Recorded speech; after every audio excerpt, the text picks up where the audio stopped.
The Adventure of the Copper Beeches. The Adventures of Sherlock Holmes, by Sir Arthur Conan Doyle.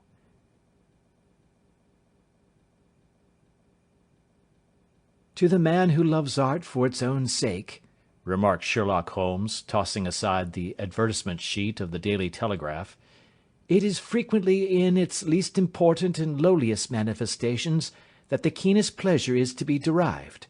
It is pleasant to me to observe, Watson, that you have so far grasped this truth, that in these little records of our cases which you have been good enough to draw up, and, I am bound to say, occasionally to embellish, you have given prominence not so much to the many causes célèbres and sensational trials in which I have figured, but rather to those incidents which may have been trivial in themselves, but which have given room for those faculties of deduction and of logical synthesis which I have made my special province. And yet, said I, smiling, I cannot quite hold myself absolved from the charge of sensationalism which has been urged against my records. You have erred, perhaps, he observed, taking up a glowing cinder with the tongs, and lighting with it the long cherry-wood pipe which was wont to replace his clay, when he was in a disputatious rather than a meditative mood. You have erred, perhaps, in attempting to put colour and life into each of your statements, instead of confining yourself to the task of placing upon record that severe reasoning from cause to effect, which is really the only notable feature about the thing. It seems to me that I have done you full justice in the matter, I remarked with some coldness, for I was repelled by the egotism which I had more than once observed to be a strong factor in my friend's singular character. No, it is not selfishness or conceit, said he, answering, as was his wont, my thoughts rather than my words. If I claim full justice for my art, it is because it is an impersonal thing, a thing beyond myself. Crime is common, logic is rare. Therefore, it is upon the logic rather than upon the crime that you should dwell. You have degraded what should have been a course of lectures into a series of tales. It was a cold morning of the early spring, and we sat after breakfast on either side of a cheery fire in the old room at Baker Street. A thick fog rolled down between the lines of dun-coloured houses, and the opposing windows loomed like dark, shapeless blurs through the heavy yellow wreaths. Our gas was lit, and shone on the white cloth and glimmer of china and metal, for the table had not been cleared yet. Sherlock Holmes had been silent all the morning, clipping continuously into the advertisement columns of a succession of papers, until at last, having apparently given up his search, he had emerged in no very sweet temper to lecture me upon my literary shortcomings. At the same time, he remarked after a pause, during which he had sat puffing at his long pipe and gazing down into the fire, you can hardly be open to a charge of sensationalism, for out of these causes which you have been so kind as to interest yourself in, a fair proportion do not treat of crime, in its legal sense, at all. The small matter in which I endeavoured to help the King of Bohemia, the singular experience of Miss Mary Sutherland, the problem connected with the man with the twisted lip, and the incident of the noble bachelor, were all matters which are outside the pale of the law. But in avoiding the sensational, I fear that you may have bordered on the trivial. The end may have been so, I answered, but the methods I hold to have been novel and of interest. Pshaw, my dear fellow, what do the public, the great unobservant public, who could hardly tell a weaver by his tooth or a compositor by his left thumb, care about the finer shades of analysis and deduction? But, indeed, if you are trivial, I cannot blame you, for the days of the great cases are past. Man, or at least criminal man, has lost all enterprise and originality. As to my own little practice, it seems to be degenerating into an agency for recovering lost lead pencils, and giving advice to young ladies from boarding schools. I think that I have touched bottom at last, however. This note I had this morning marks my 0 point, I fancy. Read it. He tossed a crumpled letter across to me. It was dated from Montague Place upon the preceding evening, and ran thus: "Dear Mr. Holmes, I am very anxious to consult you as to whether I should or should not accept a situation which has been offered to me as governess. I shall call at 10:30 tomorrow if I do not inconvenience you. Yours faithfully, Violet Hunter." "Do you know the young lady?" I asked. "Not I." "It is 10:30 now." "Yes, and I have no doubt that is her ring." "It may turn out to be of more interest than you think. You remember that the affair of the blue carbuncle, which appeared to be a mere whim at first, developed into a serious investigation. It may be so in this case also." "Well, let us hope so. But our doubts will very soon be solved, for here, unless I am much mistaken, is the person in question." As he spoke, the door opened and a young lady entered the room. She was plainly but neatly dressed, with a bright, quick face, freckled like a plover's egg, and with the brisk manner of a woman who has had her own way to make in the world. "You will excuse my troubling you, I am sure," said she, as my companion arose to greet her, "but I have had a very strange experience, and as I have no parents or relations of any sort from whom I could ask advice, I thought that perhaps you would be kind enough to tell me what I should do." "Pray take a seat, Miss Hunter. I shall be happy to do anything that I can to serve you." I could see that Holmes was favourably impressed by the manner and speech of his new client. He looked her over in his searching fashion, and then composed himself, with his lids drooping and his finger-tips together, to listen to her story. "I have been a governess for 5 years," said she, "in the family of Colonel Spence Munro, but 2 months ago the colonel received an appointment at Halifax, in Nova Scotia, and took his children over to America with him, so that I found myself without a situation. I advertised, and I answered advertisements, but without success. At last the little money which I had saved began to run short, and I was at my wits' end as to what I should do. There is a well-known agency for governesses in the West End called Westaway's, and there I used to call about once a week in order to see whether anything had turned up which might suit me. Westaway was the name of the founder of the business, but it is really managed by Miss Stoper. She sits in her own little office, and the ladies who are seeking employment wait in an anteroom, and are then shown in one by one, when she consults her ledgers and sees whether she has anything which would suit them. Well, when I called last week, I was shown into the little office as usual, but I found that Miss Stoper was not alone. A prodigiously stout man with a very smiling face and a great heavy chin, which rolled down in fold upon fold over his throat, sat at her elbow with a pair of glasses on his nose, looking very earnestly at the ladies who entered. As I came in he gave quite a jump in his chair, and turned quickly to Miss Stoper. "That will do," said he. "I could not ask for anything better. Capital! Capital!" He seemed quite enthusiastic, and rubbed his hands together in the most genial fashion. He was such a comfortable-looking man that it was quite a pleasure to look at him. "You are looking for a situation, miss?" he asked. "Yes, sir." "As governess?" "Yes, sir." "And what salary do you ask?" "I had £5 a month at my last place with Colonel Spence Munro." "Oh, tut, tut! Sweating, rank sweating!" he cried, throwing his fat hands out into the air, like a man who is in a boiling passion.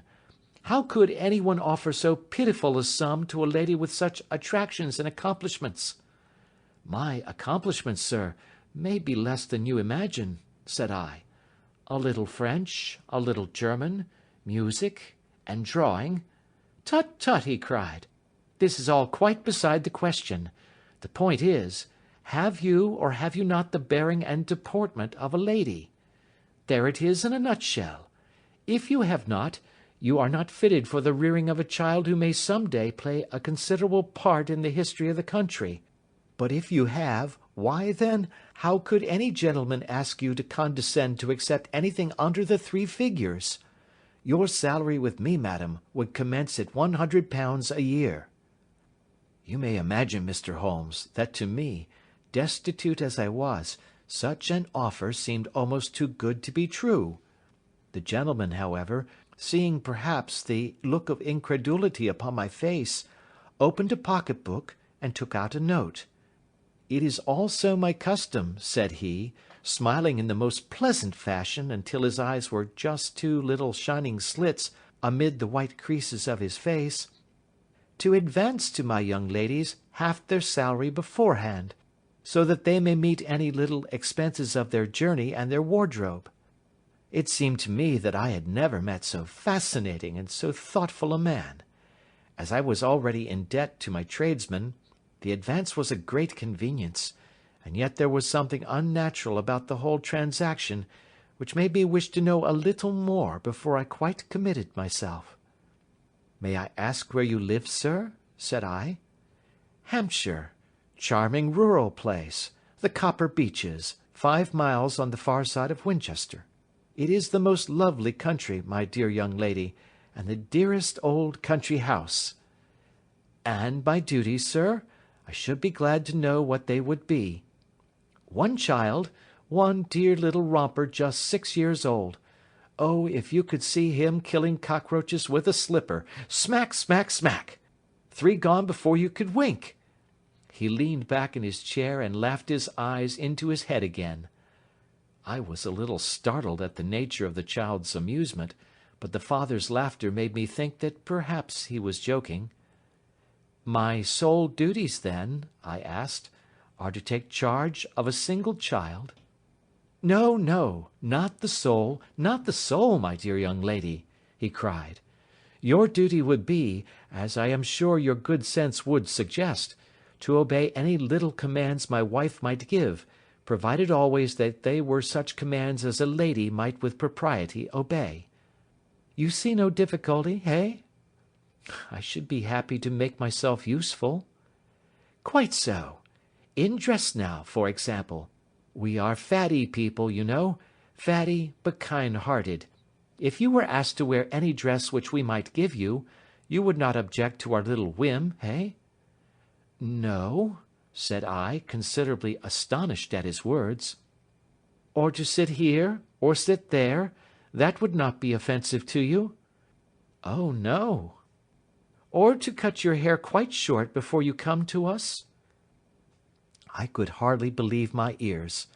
As you may observe, Mr. Holmes, my hair is somewhat luxuriant, and of a rather peculiar tint of chestnut. It is being considered artistic. I could not dream of sacrificing it in this off-hand fashion. "I am afraid that that is quite impossible," said I. He had been watching me eagerly out of his small eyes, and I could see a shadow pass over his face as I spoke. "I am afraid that it is quite essential," said he. "It is a little fancy of my wife's, and ladies' fancies, you know, madam, ladies' fancies must be consulted.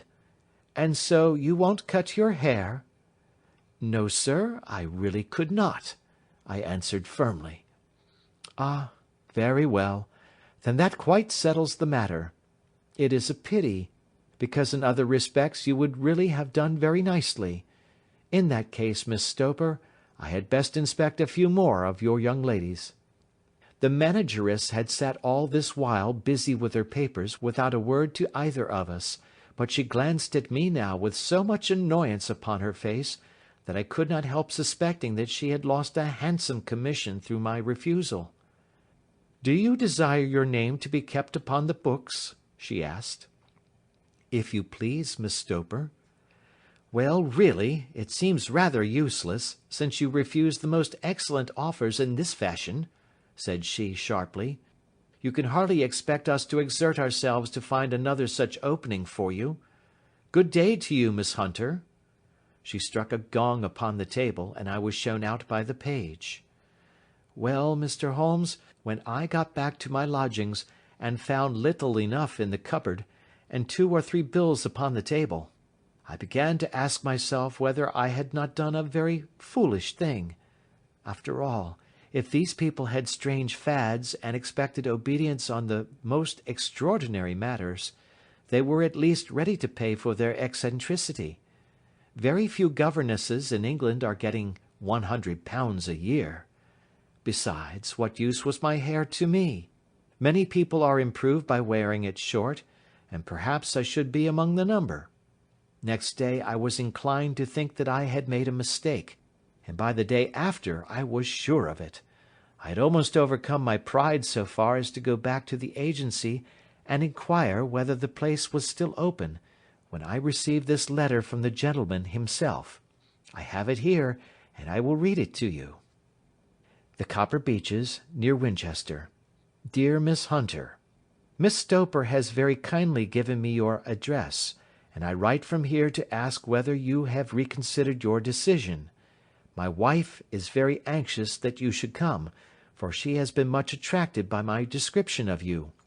We are willing to give £30 a quarter, or £120 a year, so as to recompense you for any little inconvenience which our fads may cause you. They are not very exacting, after all. My wife is fond of a particular shade of electric blue, and would like you to wear such a dress indoors in the morning.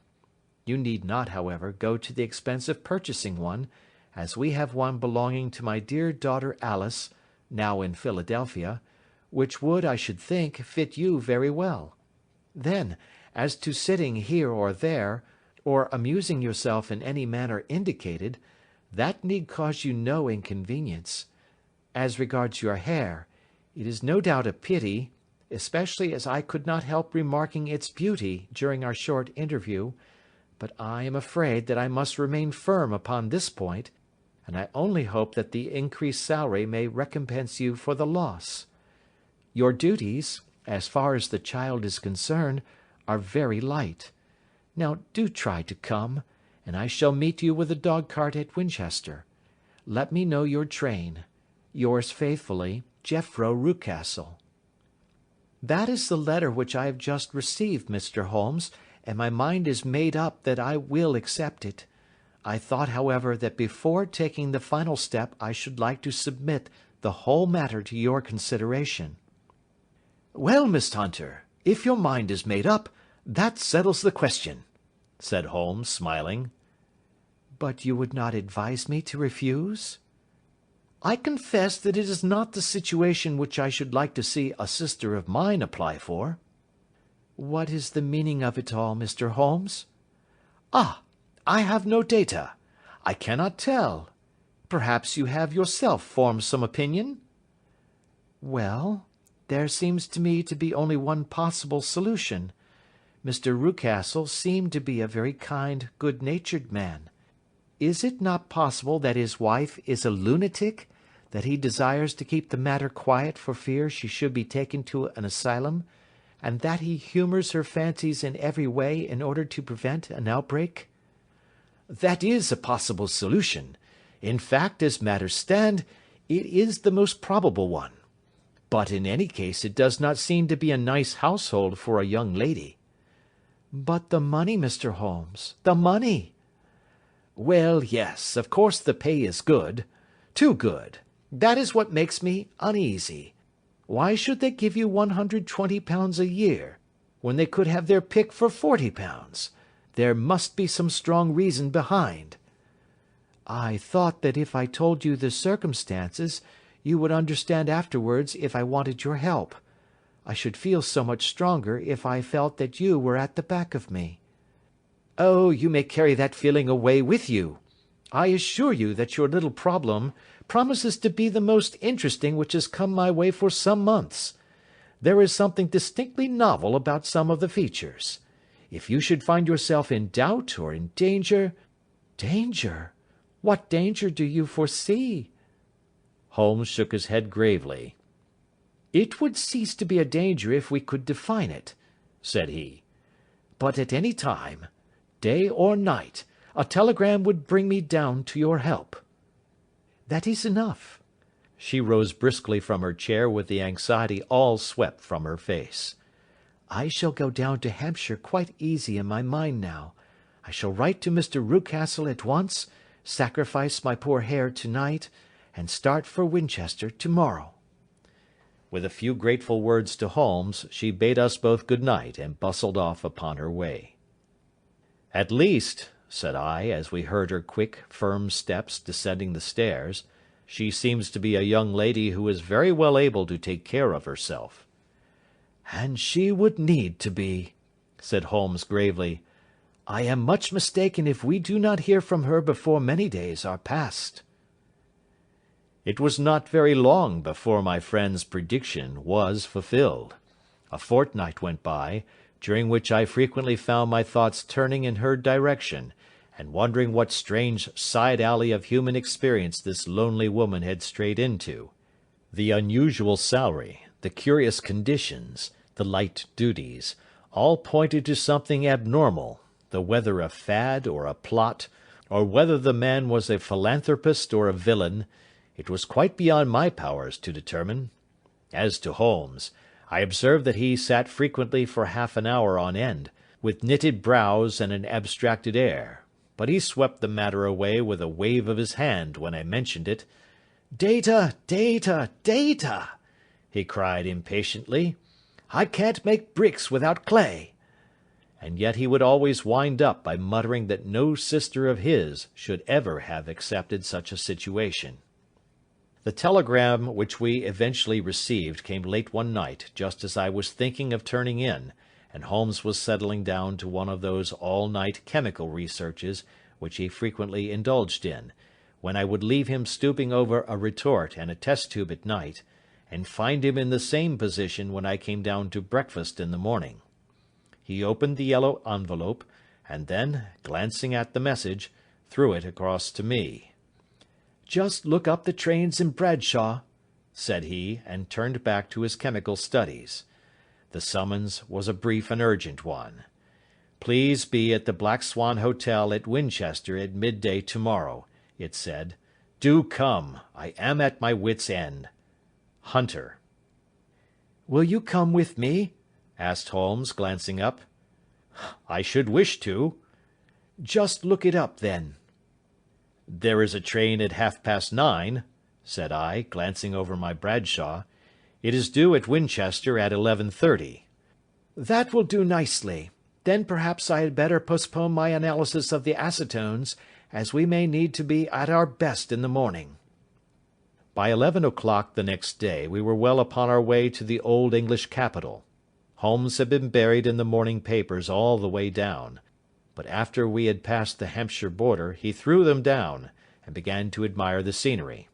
It was an ideal spring day, a light blue sky, flecked with little fleecy white clouds drifting across from west to east. The sun was shining very brightly, and yet there was an exhilarating nip in the air, which set an edge to a man's energy. All over the countryside, away to the rolling hills around Aldershot, the little red and grey roofs of the farmsteadings peeped out from amid the light green of the new foliage. "Are they not fresh and beautiful?" I cried, with all the enthusiasm of a man fresh from the fogs of Baker Street. But Holmes shook his head gravely. "Do you know, Watson," said he, "that it is one of the curses of a mind with a turn like mine, that I must look at everything with reference to my own special subject. You look at these scattered houses, and you are impressed by their beauty. I look at them, and the only thought which comes to me is a feeling of their isolation, and of the impunity with which crime may be committed there." "Good heavens!" I cried. "Who would associate crime with these dear old homesteads?" "They always fill me with a certain horror. It is my belief, Watson, founded upon my experience, that the lowest and vilest alleys in London do not present a more dreadful record of sin than does the smiling and beautiful countryside." "You horrify me." "But the reason is very obvious. The pressure of public opinion can do in the town what the law cannot accomplish. There is no lane so vile that the scream of a tortured child, or the thud of a drunkard's blow, does not beget sympathy and indignation among the neighbours, and then the whole machinery of justice is ever so close that a word of complaint can set it going, and there is but a step between the crime and the dock. But look at these lonely houses, each in its own fields, filled for the most part with poor ignorant folk who know little of the law. Think of the deeds of hellish cruelty, the hidden wickedness which may go on, year in, year out, in such places, and none the wiser. Had this lady who appeals to us for help gone to live in Winchester, I should never have had a fear for her. It is the 5 miles of country which makes the danger. Still, it is clear that she is not personally threatened. No, if she can come to Winchester to meet us, she can get away. Quite so. She has her freedom. What can be the matter, then? Can you suggest no explanation? I have devised 7 separate explanations, each of which would cover the facts as far as we know them. But which of these is correct can only be determined by the fresh information which we shall no doubt find waiting for us. Well, there is the tower of the cathedral, and we shall soon learn all that Miss Hunter has to tell. The Black Swan is an inn of repute in the High Street, at no distance from the station, and there we found the young lady waiting for us. She had engaged a sitting-room, and our lunch awaited us upon the table. "I am so delighted that you have come," she said earnestly. "It is so very kind of you both, but indeed I do not know what I should do. Your advice will be altogether invaluable to me." "Pray tell us what has happened to you." "I will do so, and I must be quick, for I have promised Mr. Rucastle to be back before 3. I got his leave to come into town this morning, though he little knew for what purpose. Let us have everything in its due order."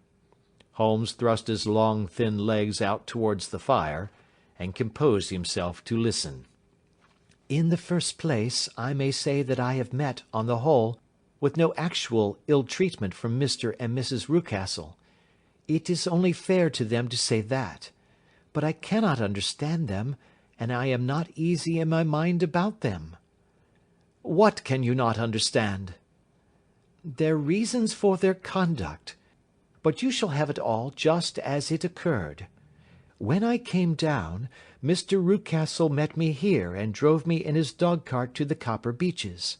It is, as he said, beautifully situated, but it is not beautiful in itself, for it is a large square block of a house, whitewashed, but all stained and streaked with damp and bad weather. There are grounds round it, woods on 3 sides, and on the 4th a field which slopes down to the Southampton high road, which curves past about 100 yards from the front door. This ground in front belongs to the house, but the woods all round are part of Lord Southerton's preserves. A clump of copper beeches immediately in front of the hall door has given its name to the place. I was driven over by my employer, who was as amiable as ever, and was introduced by him that evening to his wife and the child. There was no truth, Mr. Holmes, in the conjecture which seemed to us to be probable in your rooms at Baker Street. Mrs. Rucastle is not mad. I found her to be a silent, pale-faced woman, much younger than her husband, not more than 30, I should think, while he can hardly be less than 45. From their conversation I have gathered that they have been married about 7 years, that he was a widower, and that his only child by the first wife was the daughter who has gone to Philadelphia. Mr. Rucastle told me in private that the reason why she had left them was that she had an unreasoning aversion to her stepmother. As the daughter could not have been less than 20, I can quite imagine that her position must have been uncomfortable with her father's young wife. Mrs. Rucastle seemed to me to be colourless in mind as well as in feature. She impressed me neither favourably nor the reverse. She was a nonentity. It was easy to see that she was passionately devoted both to her husband and to her little son. Her light grey eyes wandered continually from one to the other, noting every little want and forestalling it if possible. He was kind to her also in his bluff, boisterous fashion, and on the whole they seemed to be a happy couple. And yet she had some secret sorrow, this woman. She would often be lost in deep thought, with the saddest look upon her face. More than once I have surprised her in tears. I have thought sometimes that it was the disposition of her child which weighed upon her mind, for I have never met so utterly spoiled and so ill-natured a little creature. He is small for his age, with a head which is quite disproportionately large. His whole life appears to be spent in an alternation between savage fits of passion and gloomy intervals of sulking. Giving pain to any creature weaker than himself seems to be his one idea of amusement, and he shows quite remarkable talent in planning the capture of mice, little birds, and insects. But I would rather not talk about the creature, Mr. Holmes, and indeed he has little to do with my story. I am glad of all details, remarked my friend, whether they seem to you to be relevant or not. I shall try not to miss anything of importance. The one unpleasant thing about the house, which struck me at once, was the appearance and conduct of the servants. There are only two, a man and his wife. Toller, for that is his name, is a rough, uncouth man, with grizzled hair and whiskers, and a perpetual smell of drink. Twice since I have been with them he has been quite drunk, and yet Mr. Rucastle seemed to take no notice of it. His wife is a very tall and strong woman with a sour face, as silent as Mrs. Rucastle, and much less amiable. They are a most unpleasant couple, but fortunately I spend most of my time in the nursery and my own room, which are next to each other in one corner of the building. For 2 days after my arrival at the Copper Beeches my life was very quiet. On the third, Mrs. Rucastle came down just after breakfast, and whispered something to her husband. "Oh, yes," said he, turning to me, "we are very much obliged to you, Miss Hunter, for falling in with our whims so far as to cut your hair. I assure you that it has not detracted in the tiniest iota from your appearance. We shall now see how the electric blue dress will become you. You will find it laid out upon the bed in your room, and if you would be so good as to put it on, we should both be extremely obliged." The dress which I found waiting for me was of a peculiar shade of blue. It was of excellent material, a sort of beige, but it bore unmistakable signs of having been worn before. It could not have been a better fit if I had been measured for it. Both Mr. and Mrs. Rucastle expressed a delight at the look of it, which seemed quite exaggerated in its vehemence. They were waiting for me in the drawing-room, which is a very large room, stretching along the entire front of the house, with 3 long windows reaching down to the floor. A chair had been placed close to the central window, with its back turned towards it. In this I was asked to sit, and then Mr. Rucastle, walking up and down on the other side of the room, began to tell me a series of the funniest stories that I have ever listened to. You cannot imagine how comical he was, and I laughed until I was quite weary. Mrs. Rucastle, however, who has evidently no sense of humour, never so much as smiled, but sat with her hands in her lap, and a sad, anxious look upon her face. After an hour or so, Mr. Rucastle suddenly remarked that it was time to commence the duties of the day, and that I might change my dress and go to little Edward in the nursery. 2 days later the same performance was gone through under exactly similar circumstances. Again I changed my dress, again I sat in the window, and again I laughed very heartily at the funny stories, of which my employer had an immense repertoire, and which he told inimitably. Then he handed me a yellow-backed novel, and moving my chair a little sideways, that my own shadow might not fall upon the page, he begged me to read aloud to him. I read for about 10 minutes, beginning in the heart of a chapter, and then suddenly, in the middle of a sentence, he ordered me to cease and to change my dress. You can easily imagine, Mr. Holmes, how curious I was as to what the meaning of this extraordinary performance could possibly be. They were always very careful, I observed, to turn my face away from the window, so that I became consumed with the desire to see what was going on behind my back. At first it seemed to be impossible, but I soon devised a means. My hand mirror had been broken, so a happy thought seized me, and I concealed a piece of the glass in my handkerchief. On the next occasion, in the midst of my laughter, I put my handkerchief up to my eyes, and was able with a little management to see all that there was behind me. I confess that I was disappointed. There was nothing. At least, that was my first impression. At the second glance, however, I perceived that there was a man standing in the Southampton Road, a small bearded man in a grey suit, who seemed to be looking in my direction. The road is an important highway, and there are usually people there.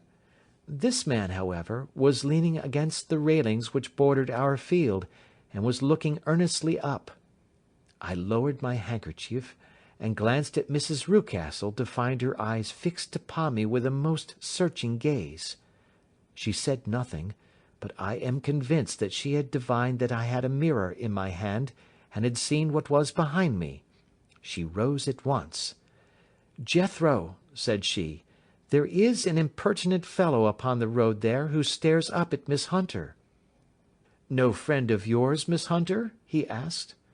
"No, I know no one in these parts." "Dear me, how very impertinent! Kindly turn round and motion to him to go away." "Surely it would be better to take no notice." "No, no, we should have him loitering here always. Kindly turn round and wave him away like that." I did as I was told, and at the same instant Mrs. Rucastle drew down the blind. That was a week ago, and from that time I have not sat again in the window, nor have I worn the blue dress, nor seen the man in the road. "Pray continue," said Holmes. "Your narrative promises to be a most interesting one." "You will find it rather disconnected, I fear, and there may prove to be little relation between the different incidents of which I speak. On the very first day that I was at the Copper Beeches, Mr. Rucastle took me to a small outhouse which stands near the kitchen door. As we approached it, I heard the sharp rattling of a chain, and the sound as of a large animal moving about. "Look in here," said Mr. Rucastle, showing me a slit between two planks. "Is he not a beauty?" I looked through and was conscious of two glowing eyes, and of a vague figure huddled up in the darkness. "Don't be frightened," said my employer, laughing at the start which I had given. "It's only Carlo, my mastiff. I call him mine, but really old Toller, my groom, is the only man who can do anything with him. We feed him once a day, and not too much then, so that he is always as keen as mustard. Toller lets him loose every night, and God help the trespasser whom he lays his fangs upon. For goodness' sake, don't you ever, on any pretext, set your foot over the threshold at night, for it's as much as your life is worth." The warning was no idle one, for 2 nights later I happened to look out of my bedroom window about 2 o'clock in the morning. It was a beautiful moonlight night, and the lawn in front of the house was silvered over and almost as bright as day. I was standing, wrapped in the peaceful beauty of the scene, when I was aware that something was moving under the shadow of the Copper Beeches. As it emerged into the moonshine I saw what it was. It was a giant dog, as large as a calf, tawny tinted, with hanging jowl, black muzzle, and huge projecting bones. It walked slowly across the lawn and vanished into the shadow upon the other side. That dreadful sentinel sent a chill to my heart which I do not think that any burglar could have done. And now I have a very strange experience to tell you. I had, as you know, cut off my hair in London, and I had placed it in a great coil at the bottom of my trunk. One evening, after the child was in bed, I began to amuse myself by examining the furniture of my room, and by rearranging my own little things. There was an old chest of drawers in the room, the 2 upper ones empty and open, the lower one locked. I had filled the first 2 with my linen, and as I had still much to pack away, I was naturally annoyed at not having the use of the third drawer. It struck me that it might have been fastened by a mere oversight, so I took out my bunch of keys and tried to open it. The very first key fitted to perfection, and I drew the drawer open. There was only one thing in it, but I am sure that you would never guess what it was. It was my coil of hair. I took it up and examined it. It was of the same peculiar tint and the same thickness. But then the impossibility of the thing obtruded itself upon me. How could my hair have been locked in the drawer? With trembling hands I undid my trunk, turned out the contents, and drew from the bottom my own hair. I laid the two tresses together, and I assure you that they were identical. Was it not extraordinary? Puzzle as I would, I could make nothing at all of what it meant. I returned the strange hair to the drawer, and I said nothing of the matter to the Rucastles, as I felt that I had put myself in the wrong by opening a drawer which they had locked. I am naturally observant, as you may have remarked, Mr. Holmes, and I soon had a pretty good plan of the whole house in my head. There was one wing, however, which appeared not to be inhabited at all. A door which faced that which led into the quarters of the Tollers opened into this suite, but it was invariably locked. One day, however, as I ascended the stair, I met Mr. Rucastle coming out through this door, his keys in his hand, and a look on his face which made him a very different person to the round, jovial man to whom I was accustomed.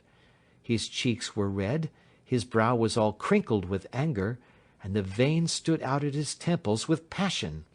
He locked the door, and hurried past me without a word or a look. This aroused my curiosity, so when I went out for a walk in the grounds with my charge, I strolled round to the side from which I could see the windows of this part of the house. There were 4 of them in a row, 3 of which were simply dirty, while the 4th was shattered up. They were evidently all deserted. As I strolled up and down, glancing at them occasionally, Mr. Rucastle came out to me, looking as merry and jovial as ever. "Ah," said he, "you must not think me rude if I passed you without a word, my dear young lady." I was preoccupied with business matters. I assured him that I was not offended. "By the way," said I, "you seem to have quite a suite of spare rooms up there, and one of them has the shutters up." He looked surprised, and, as it seemed to me, a little startled at my remark. "Photography is one of my hobbies," said he. "I have made my dark room up there. But, dear me, what an observant young lady we have come upon! Who would have believed it? Who would have ever believed it?" He spoke in a jesting tone, but there was no jest in his eyes as he looked at me. I read suspicion there and annoyance, but no jest. Well, Mr. Holmes, from the moment that I understood that there was something about that suite of rooms which I was not to know, I was all on fire to go over them. It was not mere curiosity, though I have my share of that. It was more a feeling of duty, a feeling that some good might come from my penetrating to this place. They talk of woman's instinct. Perhaps it was woman's instinct which gave me that feeling. At any rate, it was there, and I was keenly on the lookout for any chance to pass the forbidden door. It was only yesterday that the chance came. I may tell you that, besides Mr. Rucastle, both Toller and his wife find something to do in these deserted rooms, and I once saw him carrying a large black linen bag with him through the door. Recently he has been drinking hard, and yesterday evening he was very drunk, and when I came upstairs there was the key in the door. I have no doubt at all that he had left it there. Mr. and Mrs. Rucastle were both downstairs, and the child was with them, so that I had an admirable opportunity. I turned the key gently in the lock, opened the door, and slipped through. There was a little passage in front of me, unpapered and uncarpeted, which turned at a right angle at the farther end. Round this corner were 3 doors in a line, the first and third of which were open. They each led into an empty room, dusty and cheerless, with 2 windows in the one and one in the other, so thick with dirt that the evening light glimmered dimly through them. The centre door was closed, and across the outside of it had been fastened one of the broad bars of an iron bed, padlocked at one end to a ring in the wall, and fastened at the other with stout cord. The door itself was locked as well, and the key was not there. This barricaded door corresponded clearly with the shuttered window outside, and yet I could see by the glimmer from beneath it that the room was not in darkness. Evidently there was a skylight which let in light from above. As I stood in the passage gazing at the sinister door and wondering what secret it might veil, I suddenly heard the sound of steps within the room, and saw a shadow pass backward and forward against the little slit of dim light which shone out from under the door. A mad, unreasoning terror rose up in me at the sight, Mr. Holmes. My overstrung nerves failed me suddenly, and I turned and ran as though some dreadful hand were behind me clutching at the skirt of my dress. I rushed down the passage, through the door, and straight into the arms of Mr. Rucastle, who was waiting outside. "So," said he, smiling, "it was you, then. I thought that it must be, when I saw the door open." "Oh, I am so frightened!" I panted. My dear young lady, you cannot think how caressing and soothing his manner was. And what has frightened you, my dear young lady?" But his voice was just a little too coaxing. He overdid it. I was keenly on my guard against him. "I was foolish enough to go into the empty wing," I answered, "but it is so lonely and eerie in this dim light that I was frightened and ran out again. Oh, it is so dreadfully still in there." "Only that?" said he, looking at me keenly. "Why, what did you think?" I asked. "Why do you think that I locked this door?" "I am sure that I do not know." "It is to keep people out who have no business there. Do you see?" He was still smiling in the most amiable manner. "I am sure if I had known—" "Well, then, you know now. And if you ever put your foot over that threshold again—" Here in an instant the smile hardened into a grin of rage, and he glared down at me with the face of a demon. "I'll throw you to the mastiff." I was so terrified that I do not know what I did. I suppose that I must have rushed past him into my room. I remember nothing until I found myself lying on my bed, trembling all over. Then I thought of you, Mr. Holmes. I could not live there longer without some advice. I was frightened of the house, of the man, of the woman, of the servants, even of the child. They were all horrible to me. If I could only bring you down, all would be well. Of course I might have fled from the house, but my curiosity was almost as strong as my fears. My mind was soon made up. I would send you a wire. I put on my hat and cloak, went down to the office, which is about half a mile from the house, and then returned, feeling very much easier. A horrible doubt came into my mind as I approached the door, lest the dog might be loose, but I remembered that Toller had drunk himself into a state of insensibility that evening, and I knew that he was the only one in the household who had any influence with the savage creature, or who would venture to set him free. I slipped in safety, and lay awake half the night in my joy at the thought of seeing you. I had no difficulty in getting leave to come into Winchester this morning, but I must be back before 3 o'clock, for Mr. and Mrs. Rucastle are going on a visit, and will be away all the evening, so that I must look after the child. Now I have told you all my adventures, Mr. Holmes, and I should be very glad if you could tell me what it all means, and above all, what I should do. Holmes and I had listened spellbound to this extraordinary story. My friend rose now and paced up and down the room, his hands in his pockets, and an expression of the most profound gravity upon his face. "Is Toller still drunk?" he asked. "Yes, I heard his wife tell Mrs. Rucastle that she could do nothing with him." That is well. And the Rucastles go out to-night? Yes. Is there a cellar with a good strong lock? Yes, the wine cellar. You seem to me to have acted all through this matter like a very brave and sensible girl, Miss Hunter. Do you think that you could perform one more feat? I should not ask it of you if I did not think you a quite exceptional woman. I will try. What is it? We shall be at the Copper Beeches by 7 o'clock, my friend and I. The Rucastles will be gone by that time, and Toller will, we hope, be incapable. There only remains Mrs. Toller, who might give the alarm. If you could send her into the cellar on some errand, and then turn the key upon her, you would facilitate matters immensely. I will do it.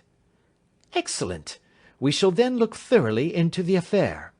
Of course, there is only one feasible explanation. You have been brought there to personate someone, and the real person is imprisoned in this chamber. That is obvious.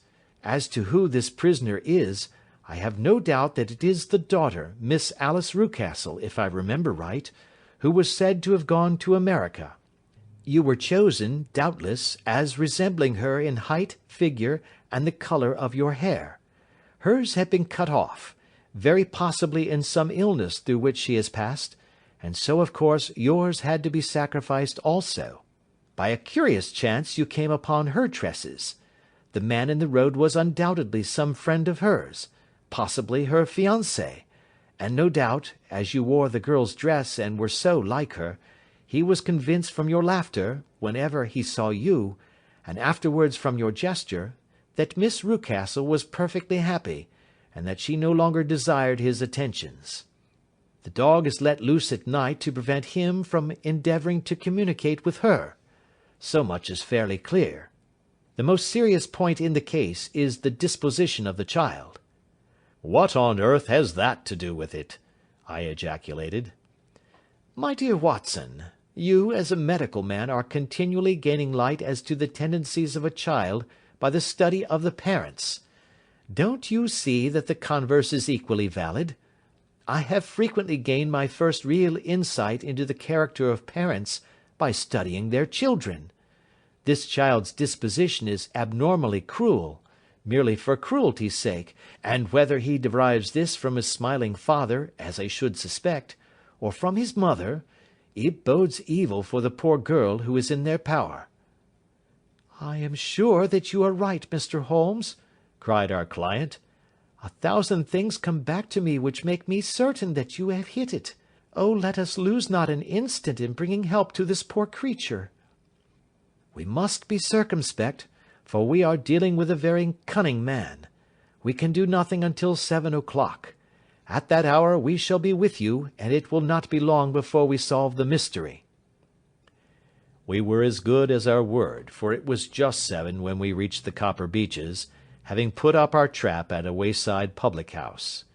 The group of trees, with their dark leaves shining like burnished metal in the light of the setting sun, were sufficient to mark the house, even had Miss Hunter not been standing smiling on the doorstep.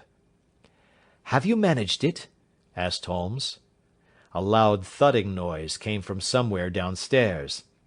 "That is Mrs. Toller in the cellar," said she. "Her husband lies snoring on the kitchen rug. Here are his keys, which are the duplicates of Mr. Rucastle's." "You have done well indeed," cried Holmes with enthusiasm. "Now lead the way, and we shall soon see the end of this black business." We passed up the stair, unlocked the door, followed on down a passage, and found ourselves in front of the barricade which Miss Hunter had described. Holmes cut the cord and removed the transverse bar. Then he tried the various keys in the lock, but without success. No sound came from within, and at the silence Holmes's face clouded over. "I trust that we are not too late," said he. "I think, Miss Hunter, that we had better go in without you. Now, Watson, put your shoulder to it, and we shall see whether we cannot make our way in." It was an old rickety door, and gave at once before our united strength. Together we rushed into the room. It was empty. There was no furniture save a little pallet bed, a small table, and a basketful of linen. The skylight above was open, and the prisoner gone. "There has been some villainy here," said Holmes. "This beauty has guessed Miss Hunter's intentions and has carried his victim off." "But how?" "Through the skylight. We shall soon see how he managed it."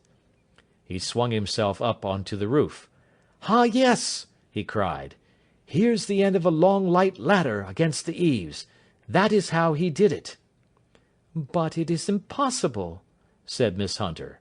"The ladder was not there when the Rucastles went away." "He has come back and done it. I tell you that he is a clever and dangerous man. I should not be very much surprised if this were he whose step I hear now upon the stair. I think, Watson, that it would be as well for you to have your pistol ready." The words were hardly out of his mouth before a man appeared at the door of the room, a very fat and burly man, with a heavy stick in his hand.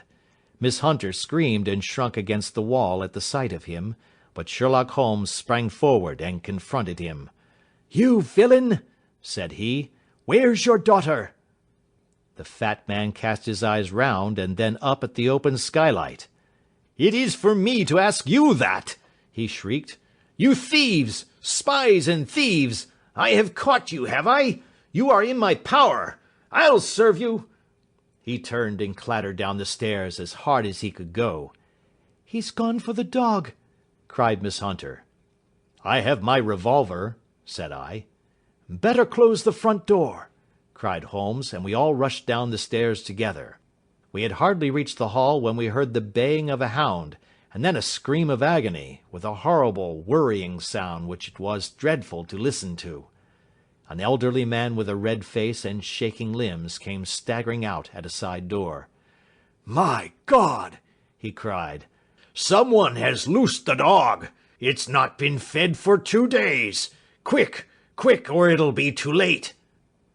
Holmes and I rushed out and round the angle of the house, with Toller hurrying behind us. There was the huge famished brute, its black muzzle buried in Rucastle's throat, while he writhed and screamed upon the ground. Running up, I blew its brains out, and it fell over with its keen white teeth still meeting in the great creases of his neck. With much labour, we separated them and carried him, living but horribly mangled, into the house. We laid him upon the drawing-room sofa, and having dispatched the sobered Toller to bear the news to his wife, I did what I could to relieve his pain. We were all assembled round him when the door opened, and a tall, gaunt woman entered the room. "Mrs. Toller!" cried Miss Hunter. "Yes, miss. Mr. Rucastle let me out when he came back before he went up to you. Ah, miss, it is a pity you didn't let me know what you were planning, for I would have told you that your pains were wasted." "Ha!" said Holmes, looking keenly at her. "It is clear that Mrs. Toller knows more about this matter than anyone else." "Yes, sir, I do, and I am ready enough to tell what I know." "Then pray sit down, and let us hear it, for there are several points on which I must confess that I am still in the dark." "I will soon make it clear to you," said she, "and I'd have done so before now if I could have got out of the cellar. If there's police court business over this, you'll remember that I was the one that stood your friend, and that I was Miss Alice's friend too. She was never happy at home, Miss Alice wasn't, from the time that her father married again. She was slighted like and had no say in anything, but it never really became bad for her until after she met Mr. Fowler at a friend's house. As well as I could learn, Miss Alice had rights of her own by will, but she was so quiet and patient she was, that she never said a word about them but just left everything in Mr. Rucastle's hands. He knew he was safe with her, but when there was a chance of a husband coming forward, who would ask for all that the law would give him, then her father thought it time to put a stop on it.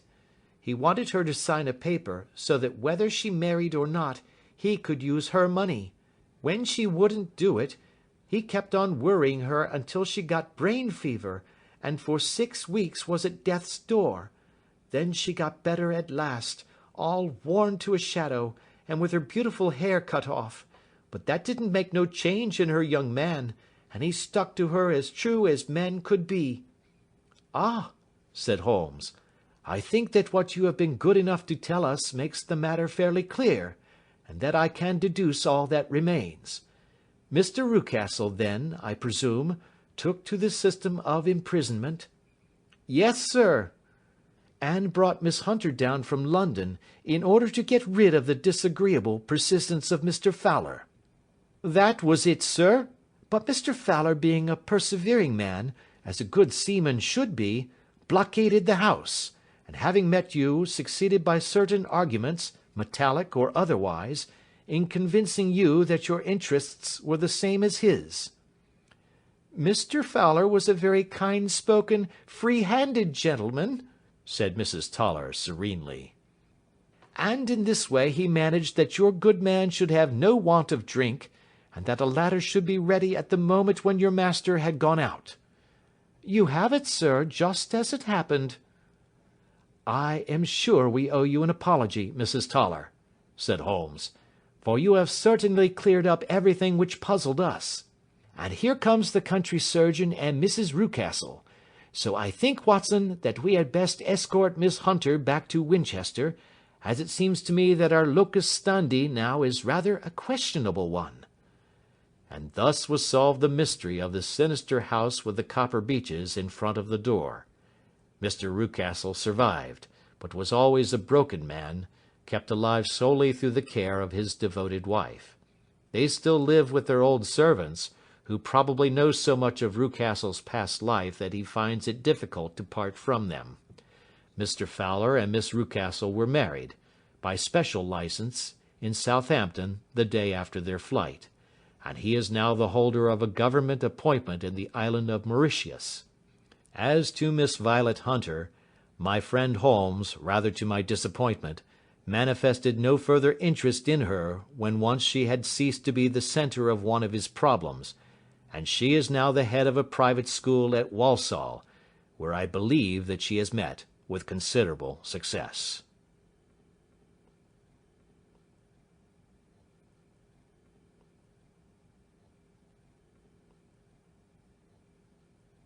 That is the end of The Adventure of the Copper Beeches, by Sir Arthur Conan Doyle. And we thank you for listening to our book.